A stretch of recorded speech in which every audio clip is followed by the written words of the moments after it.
প্ৰাক্তন শিক্ষক প্ৰাক্তন ছাত্ৰ-ছাত্ৰীৰ সমন্বয়ৰ সমাহাৰ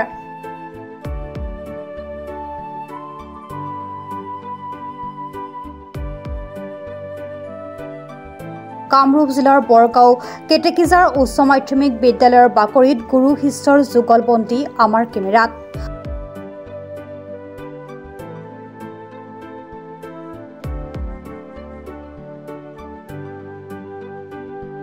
1979 চনত স্থাপিত হোৱা মধ্য ইংৰাজী বিদ্যালয়খনে শেহতীয়াকৈ স্বীকৃতি লাভ কৰিছে উচ্চ মাধ্যমিক বিদ্যালয় হিচাপে।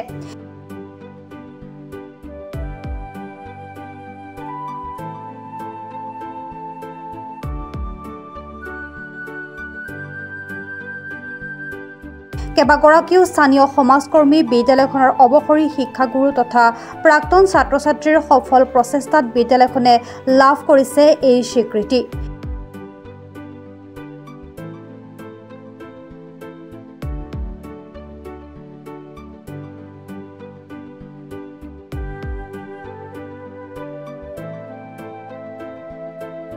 সেয়ে এইসকল সমাজ হিতৈষী ব্যক্তিক ৰাজহুৱাকৈ সম্বৰ্ধনা জনোৱাৰ উদ্দেশ্যে আয়োজন কৰা হয় গাম্ভীৰ্যপূৰ্ণ সম্বৰ্ধনা অনুষ্ঠান।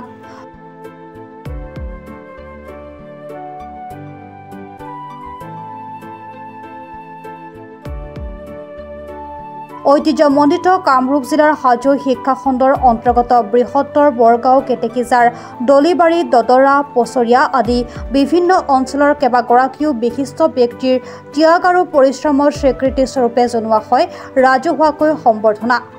বিদ্যালয়খনৰ প্ৰধান শিক্ষক দীপাংকৰ কুমাৰ গোস্বামীয়ে সঞ্চালনা কৰা আৰু যশস্বী শিক্ষক কবি নিবন্ধকাৰ তথা চিত্ৰশিল্পী ভাস্কৰ জ্যোতি দাসে আঁত ধৰা অনুষ্ঠানত মুখ্য অতিথি হিচাপে উপস্থিত আছিল মুখ্যমন্ত্ৰীৰ বিশেষ কৰ্তব্যৰত বিষয়া হেমন্ত চৌধুৰী।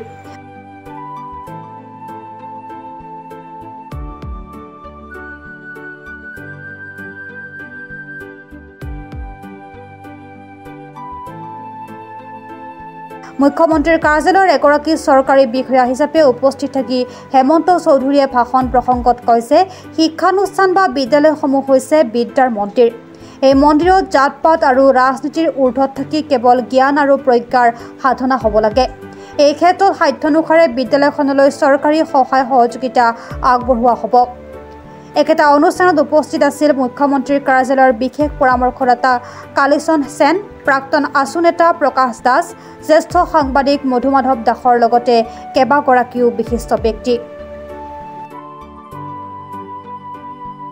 বিদ্যালয়খন উচ্চ মাধ্যমিক বিদ্যালয়লৈ যেতিয়া উন্নীতকৰণ হ'ল তেতিয়া যিসকল ব্যক্তিৰ অক্লান্ত চেষ্টাত এই বিদ্যালয়খন আজি পৰ্যায় পালে সেই ব্যক্তিসকলক আমাৰ প্ৰাক্তন ছাত্ৰ-ছাত্ৰীসকলে এটা সম্বৰ্ধনা জনাব বিচাৰিলে আৰু সেই সম্বৰ্ধনা জনাব বিচাৰি আমাৰ বিদ্যালয়তে আজি অনুষ্ঠানটো আৰম্ভ কৰিলে আৰু আজি এই অনুষ্ঠানটো সফলভাৱে সমাপ্ত হ'ল আৰু ইয়াত আমাৰ বিদ্যালয়ৰ শিক্ষাগুৰুসকল তথা প্ৰাক্তন শিক্ষাগুৰুসকল আৰু বিশিষ্ট ব্যক্তি কিছু ব্যক্তিক আমি আজি ইয়াত সম্বৰ্ধনা জনালোঁ আৰু প্ৰাক্তন ছাত্ৰ-ছাত্ৰীৰ এই পদক্ষেপে আমাৰ এই অঞ্চলতে এটা বিশেষ জাগৰণৰ সৃষ্টি কৰিছে আৰু মই ভাবোঁ এই ক্ষেত্ৰত সমগ্ৰ গাঁওবাসীয়ে এই অনুষ্ঠানটোৰ লগত ওতপ্ৰোতভাৱে জড়িত হোৱাৰ যিটো মানসিকতা সেই মানসিকতাটো ইতিমধ্যে তেওঁলোকে আৰম্ভ কৰিছে আৰু তাৰেই আজি প্ৰমাণ পাইছোঁ যে আজি এই সম্বৰ্ধনা অনুষ্ঠানটো সফলভাৱে সমাপন হোৱাৰ বাবে।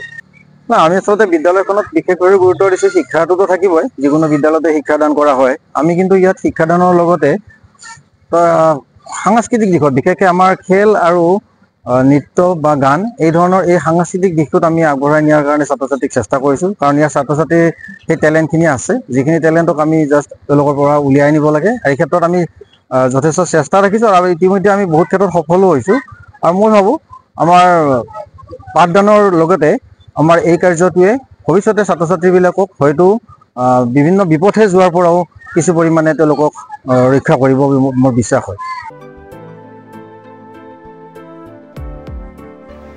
আমিনগাঁৱৰ পৰা মিতালী দাসৰ ৰিপৰ্ট, প্ৰাতঃ টাইম ডিজিটেল।